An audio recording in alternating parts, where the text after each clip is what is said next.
পশ্চিমবঙ্গে মমতার দুর্গ ভাঙল বিজেপি। বিধানসভা নির্বাচনে 206 আসনে ঐতিহাসিক জয়। আসাম পুদুচেরিতেও গেরুয়া শিবিরের জয় জয়কার। বাংলায় পরিবর্তন হয়ে গেছে। আজ से बंगाल भय मुक्त हुआ है।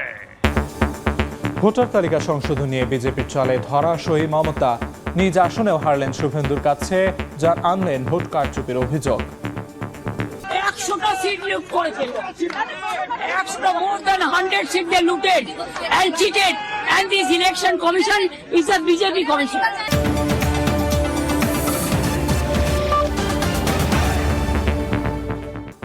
আন্তর্জাতিক সময়ের সঙ্গে আছি আমি আমিরুল ইসলাম আলিফ। পশ্চিমবঙ্গে ইতিহাস গড়ল বিজেপি। বিধানসভায় 200-র বেশি আসনে জয় পেল দলটি। ভারতের 5 রাজ্যের বিধানসভা নির্বাচনে 3 রাজ্যেই পরিবর্তন। আসাম, পুদুচেরি ও পশ্চিমবঙ্গ রাজ্যে নিজেদের জয় নিশ্চিত করেছে বিজেপি। অন্যদিকে কেরালা ও তামিলনাড়ুতে পালাবদলের ঘটনা ঘটেছে। সব রাজ্যের চেয়ে পশ্চিমবঙ্গের জয়কে ঐতিহাসিক বিজয় হিসেবে দেখছেন প্রধানমন্ত্রী নরেন্দ্র মোদী। বিস্তারিত জানাচ্ছেন সুব্রত আচার্য। এদিন গাড়ি থেকে যখন নামছিলেন নরেন্দ্র মোদী, তার শরীরী ভাষা ও পোশাকের দিকেই নজর ছিল গোটা ভারতের। 5 রাজ্যের মধ্যে পশ্চিমবঙ্গ সহ 3 রাজ্যে গেরুয়া ঝড়। আসাম, পুদুচেরিতে আসন ছিলই। এবার নতুন অধ্যায় পশ্চিমবঙ্গ। আর সেই বাংলা জয়কেই উদযাপন করার জন্য ধুতি পাঞ্জাবি পরে বিজেপির কেন্দ্রীয় দপ্তরে পৌঁছান নরেন্দ্র মোদী। অন্য রাজ্যগুলোর জয়ে খুশি হলেও পশ্চিমবঙ্গ রাজ্যের জয়কে অভূতপূর্ব বলে দাবি করেন নরেন্দ্র মোদী। বলেন, বাংলার মানুষ পরিবর্তন করেছেন। এবার বাংলায় উন্নয়নের সূচনা হবে। ভয়, দুর্নীতি ও তোষণের রাজনীতিকে উৎখাত করেছে বাংলার মানুষ। বিশ্বে যখন যুদ্ধ, হানাহানি, অস্থিরতা, তখন ভারতের মানুষ গণতন্ত্র ও স্থিতিশীলতার জন্য লাইনে দাঁড়িয়ে ভোট দিয়েছেন। বাংলায় পরিবর্তন হয়ে গেছে। बंगाल के भाग्य में आज से एक नया अध्याय जुड़ गया है। आज से बंगाल भय मुक्त हुआ है। তামিলনাড়ুতে ডিএমকের পতন, কেরালায় বামেদের পতন নিয়েও খোঁচা দিতে ছাড়েননি মোদী। বলেন, তৃণমূল, ডিএমকে, কংগ্রেস বিভাজনের রাজনীতি করে। कांग्रेस, टीएमसी और डीएमके को बहनों बेटियों ने सजा दी है। কেরালায় কংগ্রেস জোট সরকার গঠনের পথে। আর তামিলনাড়ুতে অভিনেতা থালাপতি বিজয়ের টিভিকেও জোটগতভাবে সরকার গঠনের পথে। আসামে তৃতীয়বার এবং পুদুচেরিতেও দ্বিতীয়বারের মতো বিজেপি তথা এনডিএ জোট ক্ষমতায় ফিরছে। সুব্রত আচার্য, সময় সংবাদ, ভারত। ভারতের পশ্চিমবঙ্গে 1.5 দশকের তৃণমূল শাসনের অবসান। গেরুয়া ঝড়ে বদলে যাচ্ছে রাজনীতির সমীকরণ। ঐতিহাসিক এই জয়ের পেছনে 5টি বড় কারণ চিহ্নিত করেছে বিজেপি নিজেই। নারী ভোট, সরকারি ইস্যু থেকে কেন্দ্রীয় উন্নয়ন, সব মিলিয়ে তৈরি হয়েছে এই ফলের ভিত্তি। এখন প্রশ্ন, এই সমর্থন কতটা স্থায়ী হবে এবং জাতীয় রাজনীতিতে এর বার্তা কি?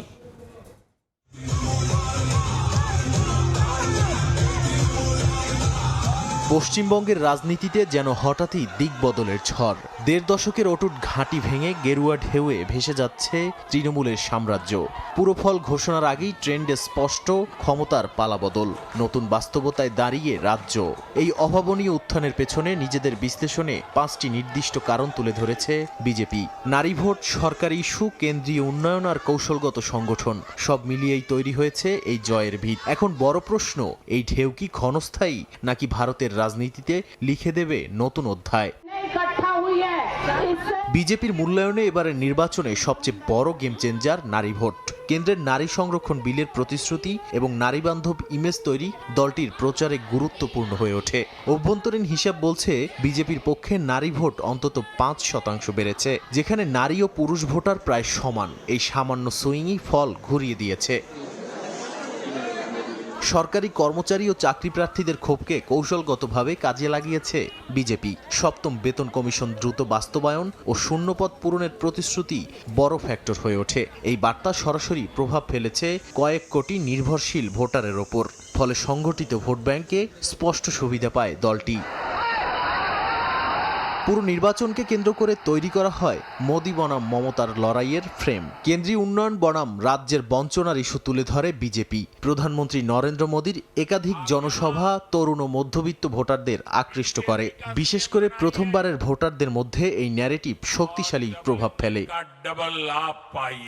রাজনৈতিক হিংসার প্রেক্ষাপটে কেন্দ্রীয় বাহিনীর উপস্থিতি ভোটারদের আস্থা বাড়িয়েছে। আইনশৃঙ্খলা পরিস্থিতি এবং আলোচিত ঘটনাগুলোকে ইস্যু করে শাসক বিরোধী মনোভাব তীব্র করা হয়। এর সঙ্গে যুক্ত হয় সংগঠিত পর্যায়ে আরএসএস এর তৎপরতা। সব মিলিয়ে পরিবর্তনের মনস্তত্ত্ব তৈরি করতে সফল হয় বিজেপি। ভোটার তালিকা সংশোধন এবং ভুয়া ভোটার বাদ দেওয়ার প্রচার বড় ভূমিকা রাখে। দলের দাবি লাখ লাখ নাম বাদ পড়ে তালিকা থেকে, যা স্বচ্ছ ভোটের বার্তা দেয়। এই ইস্যুতে বিজেপির অবস্থান ভোটারদের একাংশে আস্থা তৈরি করে। তাই নির্বাচন ব্যবস্থার উপর বিশ্বাসও দলটির পক্ষে কাজে লাগে। নাদিম মারজান, সময় সংবাদ। ভবানীপুরে নিজের আসনে হেরে গেলেন তৃণমূল নেত্রী মমতা বন্দ্যোপাধ্যায়। শুভেন্দু অধিকারীর কাছে হেরে যাওয়ার আগে বিজেপি নেতার বিরুদ্ধে বিস্ফোরক অভিযোগ করেন তিনি। মমতার মন্ত্রিসভার অনেক প্রভাবশালী মন্ত্রী, প্রতিমন্ত্রী ও তারকা প্রার্থীও গেরুয়া শিবিরের কাছে হেরেছেন। বিস্তারিত জানাচ্ছেন সুব্রত আচার্য। সোমবার দিনের শুরুতেই স্কোরবোর্ডে তখন প্রায় হাড্ডাহাড্ডি অবস্থান। দুই রাজনৈতিক দল বিজেপি তৃণমূল প্রায় একে অন্যের ঘাড়ে নিঃশ্বাস ফেলছিল তখন। কিন্তু সকাল 10টার আগেই যেন দ্রুত অঙ্কগুলো পাল্টে যেতে থাকে। দ্রুত উত্থানের দিকে গেরুয়া শিবির, আর খুব ধীর গতি নিয়ে কখনো থমকে থেকে জল্পনার আগুনে ঘি ঢালে তৃণমূল। একই ছবি দেখা গিয়েছে ভবানীপুরে মমতার নিজের আসনেও। প্রথম দুই রাউন্ডে মমতা এগিয়ে গেলেও তৃতীয় রাউন্ডে ১৫০০ ভোটের ব্যবধানে প্রতিপক্ষ শুভেন্দু অধিকারী পেছনে ফেললেন তৃণমূল নেত্রীকে। এরপর আরও কয়েক রাউন্ডে মমতা শুভেন্দুকে প্রায় ৯০০০ ভোটের পেছনে ফেললেও শেষ রাউন্ডের আগেই মমতা বন্দ্যোপাধ্যায়কে প্রায় ১৫০০০ ভোটে হারিয়ে দেন শুভেন্দু অধিকারী। এর আগে বিকেল থেকেই ভবানীপুরের দুই প্রার্থী ঢুকে পড়েন শাখাওয়াত মেমোরিয়াল স্কুলের কাউন্টিং সেন্টারে। সন্ধ্যায় যখন বের হলেন দুজন, শারীরিকভাবে হেনস্থা ও জোর করে হারানোর মতো গুরুতর অভিযোগ তুললেন মমতা। আর শুভেন্দু বললেন ভবানীপুরের মুসলিমরা তাকে ভোট দেননি। বিজেপি এরা হচ্ছে দানবিক পার্টি। 100টা সিট লুট করেছে। 100টা more than 100 seat they looted and cheated and this election commission is a BJP commission. मुसलमान वोट देने के लिए निकला, सब ममता को वोट दिया और मुझे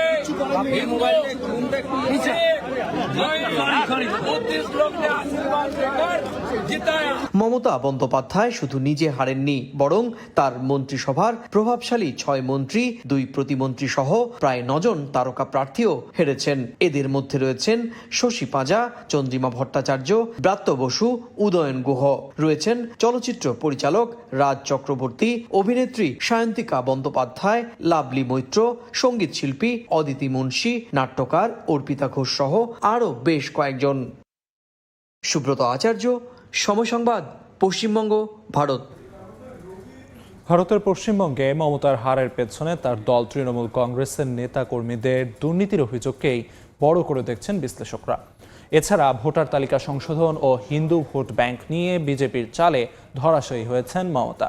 বিশ্লেষকরা বলছেন, নির্বাচনে এই ফল কেবল সরকার পরিবর্তন নয়, বরং রাজ্যের রাজনৈতিক সমীকরণেও বড় পরিবর্তনের ইঙ্গিত দিচ্ছে।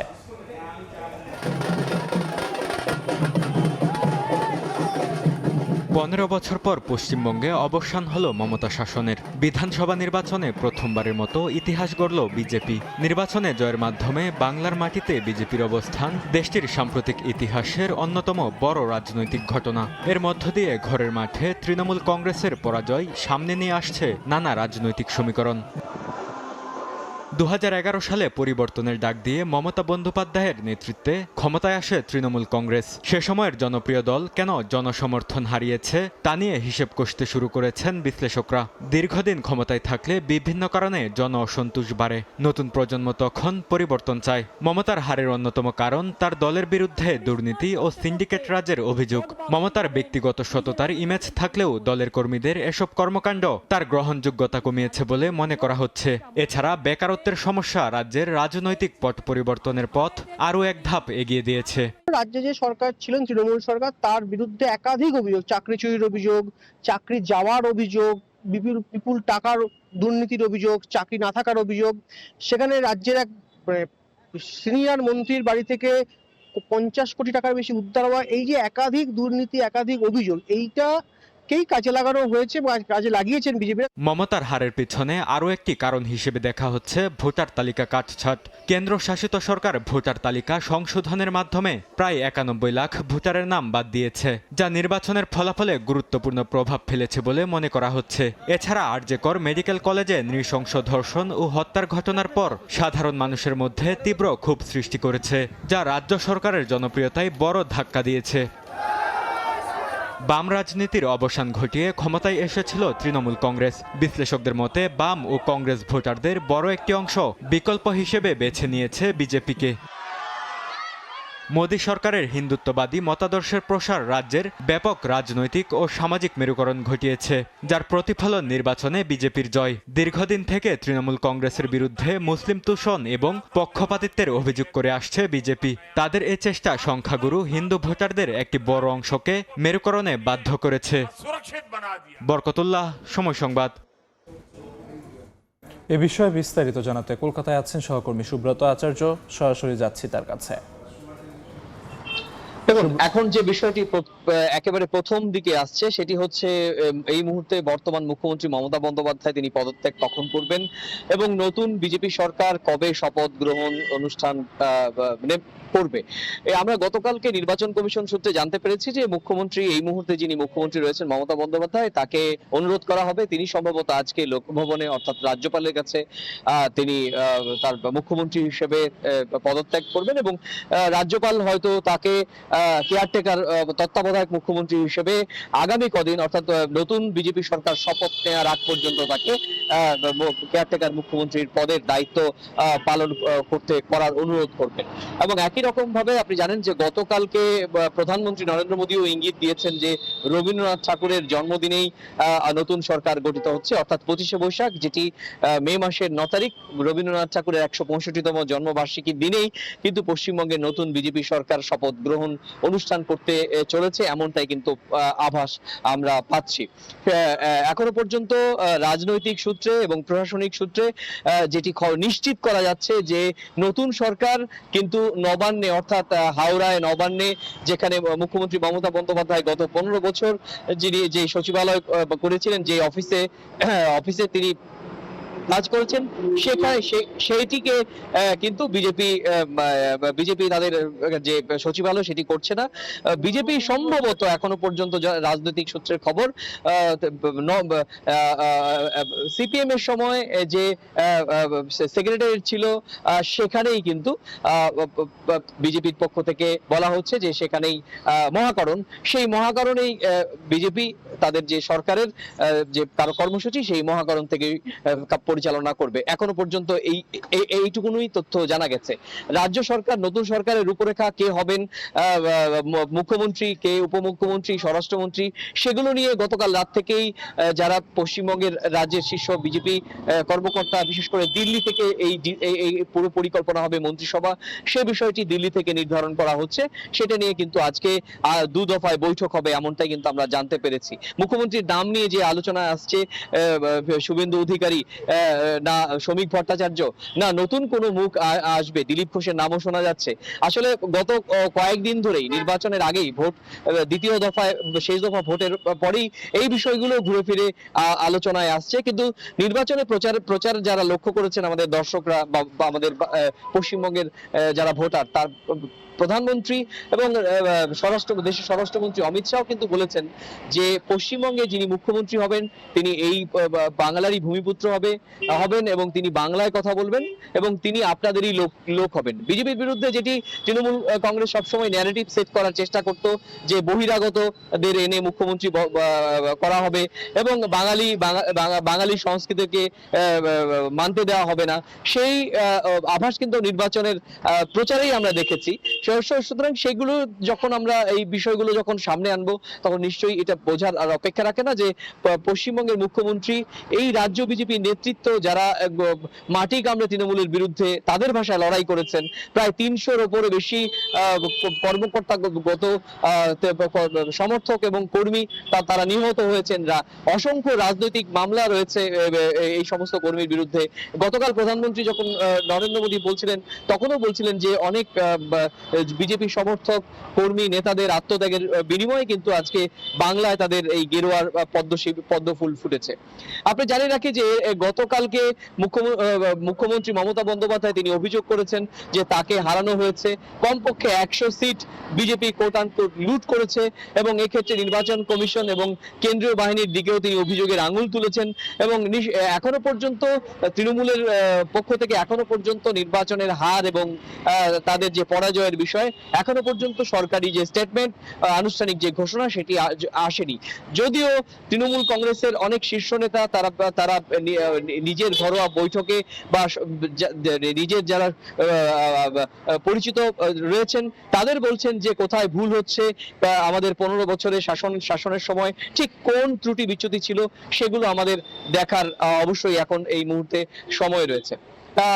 জানি রাখি গতকালকে নির্বাচনে জয় পাওয়ার পর থেকেই বেশ কিছু জেলা থেকে বিচ্ছিন্ন কিছু ঘটনা আমাদের সামনে আসছে, বিশেষ করে তৃণমূল কংগ্রেসের পার্টি অফিসের ভাঙচুর, দখল করা এবং জোর করে অটোতে বাসে বিজেপির ঝান্ডা ধরিয়ে দেওয়ার ঘটনা কিন্তু আমরা শুনেছি। বিশেষ করে কলকাতা এবং দক্ষিণ কলকাতা, উত্তর কলকাতা বেশ কয়েকটি তৃণমূল কংগ্রেসের কাউন্সিলরদের অফিস ভাঙচুর করার ঘটনাও কিন্তু সামনে এসেছে।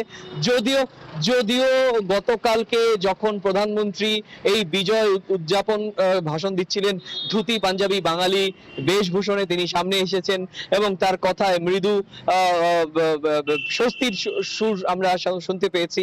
তিনি বলেছেন পরিষ্কার যে বদলা নয় বদলাও চাই, কারণ পশ্চিমবঙ্গের রাজনীতিতে যে সংস্কৃতি, সহিংসতার সংস্কৃতি, সেখান থেকে 2026-এর নির্বাচন, 2026-এর পশ্চিমবঙ্গের মানুষ দেখিয়ে দিয়েছে রক্তপাতহীন সহিংসতাহীন একটি নির্বাচন। মানুষ লম্বা লাইন দিয়ে 93% মানুষ লম্বা লাইন দিয়ে ভোটাধিকার প্রয়োগ করেছেন এবং তার ফলশ্রুতিতেই কিন্তু বিজেপি এই রাজ্যে ক্ষমতায় এলো। প্রধানমন্ত্রী নরেন্দ্র মোদী তার নেতা কর্মী সমর্থকদের কিন্তু ইঙ্গিত দিয়েছেন যে কোনো রাজনৈতিক সহিংসতা কিন্তু বিজেপির শীর্ষ নেতৃত্ব বরদাস্ত করবে না। তো সব মিলিয়ে এখন কাটাছেঁড়া তো চলবেই। রাজ্যের যারা বিজয়ী দল তারা নিজেরা নিজেদের মধ্যে যে কনফিডেন্ট সেটা নিয়ে এখন কথা বলবেন। আর হেরে যাওয়া দল, রাজনৈতিক দল, তারাও তাদের অভ্যন্তরীণ কাটাছেঁড়া করতে শুরু করবেন। তবে এখনো অনেক কিছু দেখার বাকি রয়েছে, রাজনৈতিক মহল তেমনটাই মনে করছেন, কারণ বেশ কিছু পাল্টা অভিযোগ কিন্তু তৃণমূলের শীর্ষ নেতা নেত্রীদের বিরুদ্ধে ছিল। বিজেপি আসার পর সেই সমস্ত বিষয় কি হয় সেই দিকেই কিন্তু তাকিয়ে রয়েছেন রাজ্যের সাধারণ মানুষ। তো এই ছিল আমার কাছে ভারতের পশ্চিমবঙ্গ বিধানসভা নির্বাচনের ফলাফল উত্তর, সমস্ত রাজনৈতিক হিসেব নিকেশে আমার কাছে থাকা সবশেষ তথ্য। কলকাতা থেকে সবশেষ খবর জানাচ্ছিলেন সহকর্মী সুব্রত আচার্য। এলেন, দেখলেন, জয় করলেন, থালাপতি বিজয়। তামিলনাড়ুর রাজনীতিতে এবার যেন সিনেমার স্ক্রিপ্টে বাস্তবে রূপ নিচ্ছে, যেখানে রূপালী পর্দার এক সময়ের সুপারস্টার হয়ে উঠেছেন ক্ষমতার খেলায় কেন্দ্রীয় ও সবচেয়ে আলোচিত চরিত্র। ভোট গণনার প্রতিটি ধাপে এগিয়ে গিয়ে তার দল টিভিকে পৌঁছে গেছে ইতিহাস বদলের দোরগোড়ায়। 2 দশকের বেশি সময় ধরে টিকে থাকা দ্রাবিড় রাজনৈতিক ভারসাম্যে দেখা দিয়েছে অপ্রত্যাশিত ফাটল। যেখানে রাজনীতি ঘুরে এসেছে 2 শক্তি কেন্দ্রকে ঘিরে, সেখানে হঠাৎই উঠে এসেছে এক নতুন বিকল্পের নাম। তামিলনাড়ুর রাজনীতিতে এমন দৃশ্য বহু দশকেও দেখা যায়নি। এ যেন এক অপ্রত্যাশিত রাজনৈতিক ব্লকবাস্টার। মুখ্য চরিত্রে একসময়ের পর্দা কাঁপানো সুপারস্টার থালাপতি বিজয়। সিনেমার রোমাঞ্চ, জনতার আবেগ আর রাজনৈতিক অনিশ্চয়তা মিলিয়ে যেন বাস্তবেই লেখা হলো এক নতুন চিত্রনাট্য। আর সেই স্ক্রিপ্টের কেন্দ্রবিন্দুতে উঠে এসেছে তার দল তামিলাগা ভেত্রী কাজাগাম, যা রাজ্যের দীর্ঘদিনের দুই শক্তিকেন্দ্রকে চ্যালেঞ্জ জানিয়ে দিয়েছে সরাসরি। দশকের পর দশক ধরে তামিল রাজনীতি ঘুরপাক খেয়েছে দুই স্তম্ভকে ঘিরে, দ্রাবিড় মুনেত্র কাজাগাম এবং অল ইন্ডিয়া আন্না দ্রাবিড় মুনেত্র কাজাগাম। এই দুই দলের বাইরের কোনো শক্তি কখনোই রাজ্য শাসনের দৌড়ে টিকে থাকতে পারেনি। দ্রাবিড় পরিচয়, সামাজিক ন্যায় বিচার আর আঞ্চলিক আবেগের রাজনীতি এত গভীরভাবে মানুষের মনে জায়গা করে নিয়েছিল যে দীর্ঘদিন ধরে তার বাইরে অন্য কোনো বিকল্প ভাবনাই ছিল না। সেই প্রেক্ষাপটে দাঁড়িয়ে বিজয়ের রাজনীতিতে প্রবেশ যেন পুরনো স্ক্রিপ্ট ভেঙে নতুন গল্প লেখা শুরু। ভোটের দিন যত এগিয়েছে ততই চমক বাড়িয়েছে ফলাফল। প্রাথমিক ধাক্কায় এগিয়ে থাকা ডিএমকে ধীরে ধীরে তার অবস্থান হারায়, আর এআইএডিএমকের দুর্বল সংগঠনগত কাঠামো সেই শূন্যতা পূরণ করতে ব্যর্থ হয়। অন্যদিকে টিভিকে এগিয়ে যায় এক ভিন্ন ধরনের সমীকরণে। শুধু তারকা আকর্ষণ নয়, আবেগ, পরিবর্তনের প্রতিশ্রুতি এবং তরুণ ভোটারের ক্ষোভকে কাজে লাগিয়ে ভোট গণনার এক পর্যায়ে এগিয়ে যায় টিভিকে, যা সরকার গঠনের একেবারে দ্বারপ্রান্তে পৌঁছে দেয় দলটিকে। বিজয়ের রাজনৈতিক ভাষা ছিল প্রচলিত রাজনীতির বাইরে। তিনি নিজেকে উপস্থাপন করেছেন বাইরের মানুষ হিসেবে নয়, বরং দ্রাবিড় আদর্শের পুনর্ব্যাখ্যাকারী হিসেবে। প্রচারে বারবার উঠে এসেছে পেরিয়ার ধারার সামাজিক ন্যায় বিচার, বঞ্চিত তরুণদের হতাশা এবং ক্ষমতার দীর্ঘদিনের কেন্দ্রীভবনের বিরুদ্ধে ক্ষোভ। এই নির্বাচনের সবচেয়ে বড় রাজনৈতিক বার্তা সম্ভবত বিকল্পের জন্ম। এতদিন তামিল রাজনীতিতে ভোটারদের সামনে বাস্তব অর্থে বিকল্প ছিল দুই দল, কিন্তু বিজয়ের উত্থান সেই কাঠামোকে চ্যালেঞ্জ করেছে তরুণ ভোটারদের বড় অংশ, যারা প্রতিষ্ঠিত রাজনীতিতে ক্লান্ত। তারা প্রথমবারের মতো নতুন মুখে আস্থা রাখতে শুরু করেছে। এর সঙ্গে যুক্ত হয়েছে শহুরে মধ্যবিত্তের পরিবর্তন আকাঙ্ক্ষা, যা টিভিকের ভোট ভিত্তিকে দ্রুত বিস্তৃত করেছে। একদিকে পুরনো দ্রাবিড় কাঠামোর পুনর্গঠন, অন্যদিকে নতুন রাজনৈতিক শক্তির জন্ম। এই দুইয়ের সংঘর্ষেই নির্ধারিত হলো আগামী দিনের ক্ষমতার মানচিত্র। আর সেই মানচিত্রের কেন্দ্রবিন্দুতে এখন থালাপতি বিজয়ের নাম। নাদিম মারজান, সময় সংবাদ। ভারতের পশ্চিমবঙ্গের রাজনীতিতে বড় পরিবর্তন। দীর্ঘদিন পর ক্ষমতা হারিয়েছে তৃণমূল কংগ্রেস, শাসনভার পেয়েছে ভারতীয় জনতা পার্টি। ক্ষমতার এই পালাবদল কি বাংলাদেশের সঙ্গে ভারতের সম্পর্কে কোনো প্রভাব ফেলবে? বিশেষ করে বহুদিনের ঝুলে থাকা তিস্তা চুক্তির কি এবার সমাধান হতে যাচ্ছে? এমনটাই ভাবনা বাংলাদেশিদের। বিশ্লেষকদের মতে বিজেপি যদি রাজ্য ও কেন্দ্রে একই সঙ্গে ক্ষমতায় থাকে তাহলে নীতিগত সমন্বয় সহজ হতে পারে। এতে তিস্তা চুক্তির মতো ইস্যুতে আলোচনার গতি বাড়ার সম্ভাবনা রয়েছে।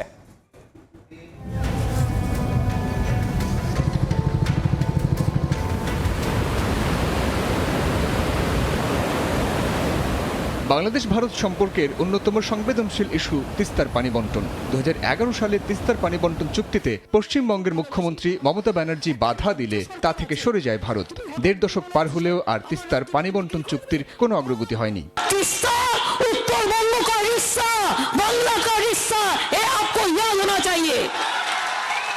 কিন্তু এবার পশ্চিমবঙ্গ বিধানসভা নির্বাচনে বিজেপির কাছে হেরে বিদায় নিতে যাচ্ছে মমতা বন্দ্যোপাধ্যায়ের তৃণমূল কংগ্রেস। গেরুয়া শিবিরের জয়ের মধ্য দিয়ে কেন্দ্র ও রাজ্যে আসছে বিজেপির ডাবল ইঞ্জিন সরকার। ভারতের কোনো বিশেষ রাজ্যের নির্বাচনে কোনো দল জিতল বা হারল তা নিয়ে খুব বেশি বিচলিত নয় বাংলাদেশ। তবে খরা মৌসুমে বাংলাদেশের দুঃখ তিস্তার পানি বন্টন চুক্তি এবার আলোর মুখ দেখবে এমন আশায় ঢাকা। বিশেষজ্ঞরা বলছেন, ভারতের পররাষ্ট্রনীতি নিয়ন্ত্রণ করে কেন্দ্রীয় সরকার, তাই একটি রাজ্যের সরকার পরিবর্তন হলেও বাংলাদেশ ভারত সম্পর্কের বড় চিত্রে তাৎক্ষণিক প্রভাব পড়ার সম্ভাবনা কম। বাংলাদেশের সাথে যে সম্পর্ক ভারতের, সেই সম্পর্কে কিছু কিছু বিষয় সমাধান হয়নি। তিস্তা চুক্তি এখনও স্বাক্ষর হয়নি এবং মমতা ব্যানার্জি তার পিছনে বাধা হিসেবে কাজ করেছেন। শুভেন্দু অধিকারী তিনি বাংলাদেশের জন্য কতখানি সহানুভূতিশীল বা বাংলাদেশের প্রতি বন্ধুত্বপূর্ণ আচরণ করবে সেটা এখন ভবিষ্যৎ বলে দেবে। বিশ্লেষকদের মতে বিজেপি যদি রাজ্য ও কেন্দ্রে একই সঙ্গে ক্ষমতায় থাকে তাহলে নীতিগত সমন্বয় সহজ হতে পারে। এতে তিস্তা চুক্তির মতো ইস্যুতে আলোচনার গতি বাড়ার সম্ভাবনা রয়েছে। বাংলাদেশের সাথে সম্পর্ক প্রভাব পড়বে না, তারপরেও একটা উদ্যোগ নিতে হবে দুই পক্ষ থেকেই, যে সম্পর্কটাকে কিভাবে আরও স্বাভাবিক সহজ করা যায় সেই চেষ্টাটা আমার মনে হয় যে দুই পক্ষেরই গরজ আছে। সুতরাং সম্পর্কটা আমার ধারণা যে আপাতত অন্তত ভালোই হবে, কোনো সমস্যা বড় রকমের কিছু হবে না। আমি মনে করি যে শেষ পর্যন্ত যদি আমরা তিস্তাতে চীনাদের কাজ করাই, তারপরেও ভারতের পক্ষ থেকে বড় রকমের কোনো আপত্তি হবে না। হয়তো তারা খুশি হতো যদি আমরা তাদেরকেও ইনভলভ করতে পারতাম, তাহলে সেরকম আমাদের সরকার ভেবে দেখতে হবে যে সেরকম সুযোগ আছে কিনা। বৈশ্বিক অনিশ্চয়তার এই সময়ে পারস্পরিক স্বার্থে ঢাকা ও দিল্লির মধ্যে কার্যকর কূটনীতি এখন সবচেয়ে গুরুত্বপূর্ণ। সাইফুল রুদ্র, সময় সংবাদ, ঢাকা। হরমুজ প্রণালীতে মার্কিন সেনাদের হামলায় 5 বেসামরিক নিহতের দাবি করেছে ইরান। অন্যদিকে প্রণালীতে যুক্তরাষ্ট্রের জাহাজে আক্রমণ হলে ইরানকে পৃথিবীর বুক থেকে মুছে ফেলার হুমকি দিয়েছেন ট্রাম্প। হরমুজে 7টি মার্কিন যুদ্ধ জাহাজে তেহরানে ক্ষেপণাস্ত্র হামলার দাবি অস্বীকার করেছে যুক্তরাষ্ট্র। এর মধ্যে সংযুক্ত আরব আমিরাতের ফৌজাইরায় ইরানের ড্রোন হামলায় 3 ভারতীয় নাগরিক আহত হওয়ার খবর পাওয়া গেছে। হরমুজ প্রণালী বিশ্বের অন্যতম গুরুত্বপূর্ণ তেল সরবরাহ পথ, যা এখন বড় ঝুঁকির মুখে। ট্যাঙ্কারে হামলা, বিস্ফোরণ, জাহাজ চলাচল বন্ধ, সব মিলিয়ে জ্বালানি বাজারে তৈরি হয়েছে অস্থিরতা। ইরান বলছে তাদের নিয়ন্ত্রণে, যুক্তরাষ্ট্র বলছে তারা নিরাপত্তা দেবে, কিন্তু বাস্তবতা একদমই অনিশ্চিত। এই টানাপোড়েনে দীর্ঘায়িত হলে বৈশ্বিক অর্থনীতি ও জ্বালানি বাজারে বড় ধাক্কা লাগতে পারে বলে মত অনেকের।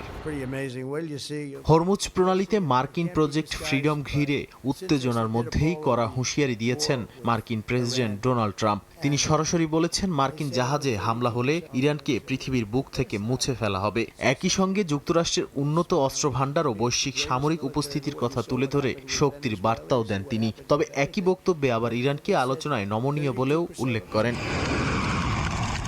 এছাড়া নতুন করে হরমুজ প্রণালীতে অবস্থানরত মার্কিন যুদ্ধজাহাজে ক্ষেপণাস্ত্র হামলার দাবি করেছে ইরানি গণমাধ্যম, যদিও তা অস্বীকার করেছে যুক্তরাষ্ট্র। আইআরজিসি বলছে তাদের সতর্কতা উপেক্ষা করায় হামলা, আর মার্কিন বাহিনী বলছে কোনো আঘাত লাগেনি। একই সঙ্গে জাহাজ চলাচল প্রায় স্থবির, বহু ট্যাঙ্কার আটকা, বিকল্প পথ হিসেবে ওমানের জলসীমা ব্যবহারের পরামর্শ দিয়েছে তারা। এই পরিস্থিতিতে সামরিক উত্তেজনার পাশাপাশি তথ্য বিভ্রান্তিও বাড়ছে। এদিকে সংযুক্ত আরব আমিরাতে ক্ষেপণাস্ত্র ও ড্রোন হামলার আশঙ্কায় জারি হয়েছে জরুরি সতর্কতা। 4টি ক্ষেপণাস্ত্র নিক্ষেপের দাবি করে, 3টি প্রতিহত আর 1টি সমুদ্রে পড়েছে বলে জানায় আমিরাত। ফুজাইরা পেট্রোলিয়াম স্থাপনায় ড্রোন হামলার পর আগুন লাগে, এতে আহত হয়েছেন অন্তত 3 ভারতীয় নাগরিক। নাদিম মারজান, সময় সংবাদ। ইসরায়েল ও লেবাননের মধ্যে চলমান অস্থায়ী যুদ্ধবিরতির মাঝেই নতুন করে ভয়াবহ সহিংসতায় কাঁপছে দক্ষিণ লেবানন। মাত্র কয়েকদিনের ব্যবধানে ইসরায়েলি হামলায় প্রাণ হারিয়েছেন অন্তত 17 জন মানুষ, আহত হয়েছেন আরও অনেকে। অন্যদিকে হিজবুল্লাহর পাল্টা হামলায় সীমান্ত এলাকায় উত্তেজনা আরও বাড়ছে। তথ্য অনুযায়ী গত 4 দিনে ইসরায়েলি হামলায় অন্তত 110 জন নিহত হয়েছেন। ইসরায়েল দাবি করছে তারা মূলত হিজবুল্লাহর সামরিক লক্ষ্যবস্তুতে হামলা চালাচ্ছে। তবে লেবাননের পক্ষ থেকে অভিযোগ, এই হামলায় সাধারণ মানুষও ব্যাপকভাবে ক্ষতিগ্রস্ত হচ্ছে। যুদ্ধবিরতি কার্যকর থাকার কথা থাকলেও দুই পক্ষই একে অপরকে চুক্তি ভঙ্গের দায় দিচ্ছে। হিজবুল্লাহ দাবি করেছে তারা ইসরায়েলি সেনাদের লক্ষ্য করে ড্রোন ও রকেট হামলা চালিয়েছে, যা দক্ষিণ লেবাননের বিভিন্ন এলাকায় সংঘটিত হয়েছে। এর জবাবে ইসরায়েলি সেনাবাহিনী নতুন করে গ্রাম খালি করার সতর্কতা জারি করেছে এবং একাধিক এলাকায় বিমান হামলা চালিয়েছে। সীমান্তবর্তী অঞ্চলে ক্রমেই সাধারণ মানুষের জীবন ঝুঁকির মধ্যে পড়ছে বলে স্থানীয় প্রশাসন জানিয়েছে। লেবাননের স্বাস্থ্য মন্ত্রণালয় জানিয়েছে সাম্প্রতিক সহিংসতার শুরু থেকে মৃতের সংখ্যা 2600 ছাড়িয়েছে। আহত হয়েছেন 8000-এরও বেশি মানুষ। এর মধ্যে শিশু হতাহতের ঘটনাও ঘটেছে, যা পরিস্থিতিকে আরও উদ্বেগজনক করে তুলছে। বিপুল সংখ্যক মানুষ বাস্তুচ্যুত হয়ে পড়েছে বলে স্থানীয় সূত্রগুলো জানিয়েছে। যুক্তরাষ্ট্রের মধ্যস্থতায় সীমিত যুদ্ধবিরতি ও আলোচনার চেষ্টা চললেও এখনও কোনো স্থায়ী সমাধান আসেনি। লেবাননের প্রেসিডেন্ট ও হিজবুল্লাহর নেতৃত্বে উভয়ই একে অপরের অবস্থান নিয়ে আপত্তি জানাচ্ছেন না। বিশ্লেষকরা বলছেন হিজবুল্লাহর সামরিক সক্ষমতা ও ইসরায়েলের প্রতিক্রিয়া, এই দুই শক্তির টানাপোড়েনে শান্তি এখনও অনেক দূরে। নাদিম মারজান, সময় সংবাদ। গাজায় যুদ্ধ থামার কথা থাকলেও থামছে না মৃত্যু আর ধ্বংসের চিত্র। যুদ্ধবিরতির পরও গত 24 ঘন্টায় ইসরায়েলি গুলিতে নিহত হয়েছেন অন্তত 2 ফিলিস্তিনি। আন্তর্জাতিক মহল উদ্বেগ জানালেও বাস্তবে পরিস্থিতির খুব একটা পরিবর্তন নেই। জাতিসংঘ বলছে গাজায় প্রতি 5 জন অঙ্গহানি হওয়া মানুষের 1 জন শিশু। গাজায় ত্রাণ পৌঁছাতে যাওয়া বহরেও হামলার অভিযোগ উঠেছে। গাজার বিভিন্ন এলাকায় গোলাবর্ষণ ও উপকূলে নৌবাহিনীর হামলার অভিযোগ পাওয়া গেছে। প্রত্যক্ষদর্শীরা জানান গাজা সিটি, রাফা ও খান ইউনিসে হামলা হয়েছে। গত বছরের 10 অক্টোবর যুদ্ধবিরতির পর থেকে এখন পর্যন্ত নিহত হয়েছেন অন্তত 830 জন। অর্থাৎ চুক্তি থাকলেও মাঠের বাস্তবতা বলছে ভিন্ন কথা। যুদ্ধবিরতির পরও প্রতিদিনই বাড়ছে হতাহতের সংখ্যা। নতুন করে প্রাণহানি আর হামলার অভিযোগ। এতে 2023 সালের অক্টোবর থেকে এখন পর্যন্ত মৃতের সংখ্যা দাঁড়িয়েছে 72,600-র বেশি। স্বাস্থ্য মন্ত্রণালয়ের তথ্যে আহতের সংখ্যাও ছাড়িয়েছে 1,72,000। যুদ্ধবিরতি থাকার পরও এই প্রাণহানি নতুন করে উদ্বেগ তৈরি করছে। গাজায় ত্রাণ পৌঁছাতে যাওয়া বহরে হামলার অভিযোগ উঠেছে। আটক ব্রিটিশ কর্মীরা জানিয়েছেন ইসরায়েলি বাহিনীর হাতে মারধর ও নির্যাতনের শিকার হয়েছেন তারা। কিছু কর্মী হাসপাতালে চিকিৎসা নিয়েছেন, আর কয়েকজন এখনও আটক রয়েছেন। এ ঘটনায় আন্তর্জাতিক মহলে নতুন করে সমালোচনা তৈরি হয়েছে। মানবাধিকার সংস্থাগুলো বলছে আটক কর্মীদের হুমকি ও মানসিক নির্যাতনের শিকার হতে হচ্ছে। কিছু ক্ষেত্রে মৃত্যুর হুমকিও দেওয়া হয়েছে বলে অভিযোগ উঠেছে। ফিলিস্তিনি নেতারা অভিযোগ করেছেন ইসরায়েল যুদ্ধবিরতির শর্ত মানছে না। যুক্তরাষ্ট্রের মধ্যস্থতায় হওয়া চুক্তি কার্যকর করতে ব্যর্থতার প্রশ্ন উঠছে। এমন প্রেক্ষাপটে আলোচনায় চাপ দিতে ইসরায়েলে সফর করছেন মার্কিন দূত নিকোলাই মলাদেনভ। তবে হামাস জানিয়েছে শর্ত পূরণ না হলে তারা পরবর্তী আলোচনায় যাবে না। যুদ্ধের প্রভাবে গাজার অবকাঠামো প্রায় 90% ক্ষতিগ্রস্ত হয়েছে। জাতিসংঘ বলছে গাজায় প্রতি 5 জন অঙ্গহানি হওয়া মানুষের 1 জনই শিশু। হাজারো মানুষ কৃত্রিম অঙ্গ ও পুনর্বাসন সেবার অপেক্ষায় থাকলেও বিশেষজ্ঞের তীব্র সংকট রয়েছে। বর্তমান পরিস্থিতিতে এই সংকট কাটাতে সময় লাগতে পারে 5 বছরের বেশি। নাদিম মারজান, সময় সংবাদ। বিজয় দিবস উপলক্ষে 2 দিনের যুদ্ধবিরতি ঘোষণা দিয়েছে রাশিয়া। ইউক্রেনের খার্কিভ অঞ্চলের মেরোফা শহরে রুশ ক্ষেপণাস্ত্র হামলায় অন্তত 6 জন নিহত হয়েছেন, আহত হয়েছেন বেশ কয়েকজন। যুদ্ধক্ষেত্র থেকে রাজধানী পর্যন্ত ছড়িয়ে পড়া এই আঘাত দেখাচ্ছে সংঘাতের নতুন ধরন। 2023 সালের পর প্রথমবার এপ্রিল মাসে রাশিয়া দখলের চেয়ে বেশি এলাকা হারিয়েছে। 2023 সালের পর প্রথমবার এপ্রিল মাসে রাশিয়া দখলের চেয়ে বেশি এলাকা হারিয়েছে। যদিও এই অগ্রগতি খুবই সীমিত, তবু এটি যুদ্ধের স্থবিরতার ইঙ্গিত দিচ্ছে। ড্রোন নির্ভর হামলা, জ্বালানি অবকাঠামোতে আঘাত এবং দীর্ঘপাল্লার স্ট্রাইক এখন সংঘাতের মূল কৌশল হয়ে উঠেছে। সব মিলিয়ে যুদ্ধ এখন শুধু ফ্রন্ট লাইনে নয়, বরং গভীর ভূখণ্ডে ছড়িয়ে পড়া এক দীর্ঘস্থায়ী সংঘাতে পরিণত হয়েছে। আবাসিক ভবন ও দোকানসহ বেসামরিক অবকাঠামো সরাসরি লক্ষ্যবস্তু হয়েছে। একই দিনে দক্ষিণাঞ্চল খেরসনেও হামলায় নিহত হন বেশ কয়েকজন। ইউক্রেনের অভিযোগ যুদ্ধক্ষেত্র থেকে দূরের এলাকাও এখন হামলার আওতায়, যদিও মস্কো বেসামরিক লক্ষ্যবস্তুতে হামলার অভিযোগ অস্বীকার করে আসছে। অন্যদিকে বিরল এক ঘটনায় ইউক্রেনীয় ড্রোন আঘাত হানে মস্কোর একটি অভিজাত আবাসিক ভবনে। শহরের মেয়র সের্গেই সোবিয়ানিন জানান বড় ধরনের ক্ষয়ক্ষতি হলেও কোনো হতাহতের ঘটনা ঘটেনি। আরও 2টি ড্রোন ভূপাতিত করা হয়েছে বলে দাবি রুশ কর্তৃপক্ষের। তবে রাজধানীর এত কাছে আঘাত বড় নিরাপত্তা বার্তা দিচ্ছে। আকাশপথ এখন যুদ্ধের প্রধান ক্ষেত্র হয়ে উঠেছে। এদিকে রাশিয়া 8 ও 9 মে ভিক্টোরি ডে উপলক্ষে 2 দিনের যুদ্ধবিরতি ঘোষণা করেছে। মস্কো আশা করছে ইউক্রেনও এতে সাড়া দেবে। তবে একই সঙ্গে কিয়েভকে সতর্ক করেছে পাল্টা কঠোর হামলার বিষয়ে। রুশ প্রতিরক্ষা মন্ত্রণালয় জানিয়েছে উদযাপন বাধাগ্রস্ত হলে কিয়েভের কেন্দ্রে ব্যাপক ক্ষেপণাস্ত্র হামলা চালানো হতে পারে। অন্যদিকে ইউক্রেনের প্রেসিডেন্ট ভলোদিমির জেলেনস্কি বলছেন এই প্রস্তাব আনুষ্ঠানিকভাবে তাদের কাছে আসেনি এবং একদিনের যুদ্ধবিরতি গুরুত্বপূর্ণ নয়। নাদিম মারজান, সময় সংবাদ। যুক্তরাষ্ট্রের রাজধানী ওয়াশিংটন ডিসিতে সিক্রেট সার্ভিসের সঙ্গে সংঘর্ষে এক সন্দেহভাজন গুলিবিদ্ধ হয়েছে। ঘটনাস্থলে আহত হন এক পথচারীও। স্থানীয় সময় সোমবার বিকেলে ইন্ডিপেন্ডেন্স অ্যাভিনিউ এর কাছে এক সন্দেহভাজন ব্যক্তিকে থামানোর চেষ্টা করলে সে আগ্নেয়াস্ত্র বের করে গুলি চালায়। পরে আইনশৃঙ্খলা বাহিনী পাল্টা গুলি চালিয়ে তাকে আহত অবস্থায় আটক করে এবং হাসপাতালে নেয়। তার অবস্থা এখনও নিশ্চিত নয়। স্থানীয় ফায়ার সার্ভিস জানিয়েছে আহতদের মধ্যে একজন প্রাপ্তবয়স্ক ও একজন কিশোর চিকিৎসাধীন রয়েছে। এ ঘটনা ঘিরে নিরাপত্তার কারণে হোয়াইট হাউস সাময়িক লকডাউন করা হলেও পরে পরিস্থিতি নিয়ন্ত্রণে আসে। অভিবাসী গ্রেফতার ও ভিসা স্থগিত সহ নানা ইস্যুতে মার্কিন প্রেসিডেন্ট ডোনাল্ড ট্রাম্পের একক ক্ষমতার লাগাম টানতে মধ্যবর্তী নির্বাচনে জয়ী হতে মরিয়া ডেমোক্রেটিক দল। এই নির্বাচনে জয়ের ব্যাপারে আশাবাদী ক্যালিফোর্নিয়ার বাংলাদেশি বংশোদ্ভূত আমেরিকান ডেমোক্র্যাট প্রার্থীরাও। যুক্তরাষ্ট্র থেকে লস্কর আল মামুনের রিপোর্ট। বিশ্বের ক্ষমতাধর দেশ মার্কিন যুক্তরাষ্ট্রের প্রেসিডেন্ট ডোনাল্ড ট্রাম্প প্রতিদিনের বিশ্ব সংবাদ কিংবা আলোচনার টেবিলে থাকছেন তিনি। দ্বিতীয় মেয়াদে ক্ষমতায় এসে কোনো কিছুর তোয়াক্কা না করেই দাপিয়ে বেড়াচ্ছেন নিজ দেশ থেকে শুরু করে গোটা বিশ্ব। এবার ট্রাম্পের একচেটিয়া ক্ষমতার লাগাম টানতে আসন্ন মধ্যবর্তী নির্বাচনকেই প্রধান হাতিয়ার হিসেবে বেছে নিয়েছে দেশটির বিরোধী দল ডেমোক্রেটিক পার্টি। নভেম্বরের নির্বাচন ঘিরে ব্যাপক প্রচারণা চালাচ্ছে বিরোধীরা। মার্কিনীদের পাশাপাশি এ নির্বাচনে প্রতিদ্বন্দ্বিতা করছেন বাংলাদেশি বংশোদ্ভূত আমেরিকানরাও। আমাদের ভাই বোনদেরকে বলবো যে আপনারা পারলে এখানকার মূলধারার রাজনীতি করবেন এবং এখানে আপনারা দাঁড়াবেন।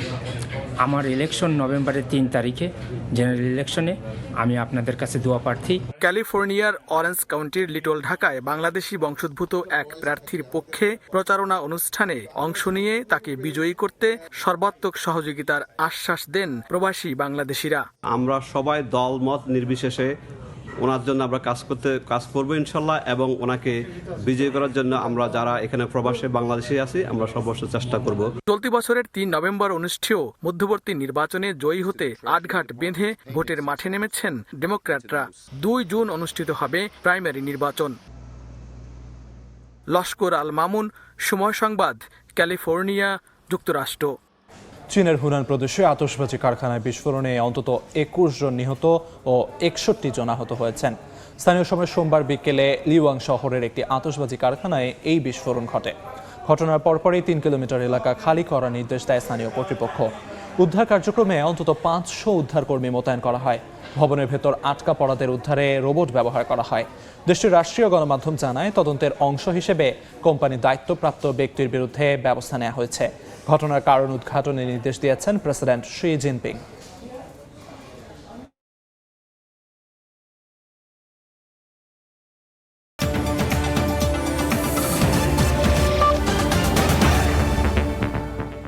এই ছিল আন্তর্জাতিক সময়ে। এরপর সকাল 10টার সময় সংবাদ নিয়ে সঙ্গে থাকবেন তাজমিলা খান। ধন্যবাদ আলিফ। সকাল 10টার সময় সংবাদ নিয়ে আসছি কিছুক্ষণ পর, সঙ্গে থাকুন সময়ের।